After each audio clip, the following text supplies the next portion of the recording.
Bonjour tout le monde. Connaissez-vous les repères phénologiques? Ce sont des indications que la nature nous offre pour nous guider dans les travaux au jardin. Voyons ensemble ce qu'est la phénologie.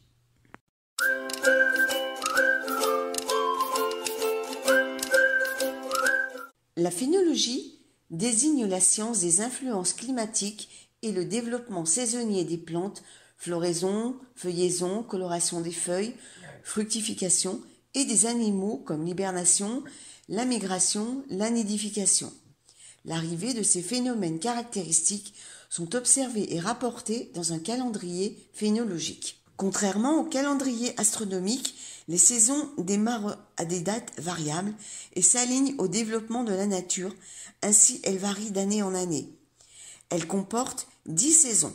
L'intérêt de la phénologie est très grand puisqu'elle révèle être un outil fiable pour les différents travaux au jardin, puisque le jardinier s'appuie sur les indications de la nature pour effectuer au bon moment ses travaux. La faune délivre également des informations précises comme le départ et le retour des oiseaux migrateurs, les premiers vols des bourdons, puis des abeilles, apparition des papillons, des coccinelles, premier chant du coucou, etc. Alors, comment ça marche ? Il suffit d'observer, étudier attentivement les événements saisonniers et les changements environnementaux périodiques pour mieux comprendre l'évolution des végétaux. Il s'agit d'ailleurs d'une des plus vieilles sciences dans le domaine de l'étude de l'environnement, permettant aux agriculteurs de programmer leurs semences et leur période de récolte, d'annoncer l'arrivée des hirondelles qui elles-mêmes annoncent le début d'autres phénomènes comme l'apparition de la chaleur, etc. En pratique, au jardin, il s'agit de comprendre pourquoi certaines espèces fleurissent plus tardivement à un endroit donné, alors qu'aucun changement visible n'est intervenu, que ni maladie ni parasites ne sont venus perturber sa croissance. La réponse est dans la phénologie. Ainsi, avant de prendre soin d'une plante, il faut avoir observé son environnement dans son ensemble et surtout en avoir tiré les bonnes conclusions.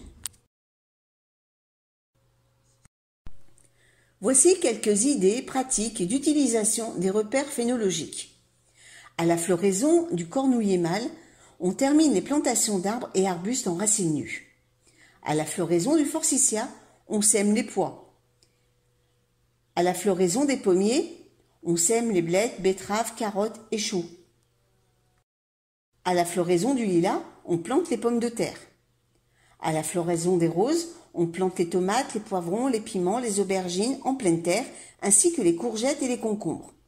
Pour ceux que ça intéresse, je vous mets un lien, un livre qui traite ce sujet.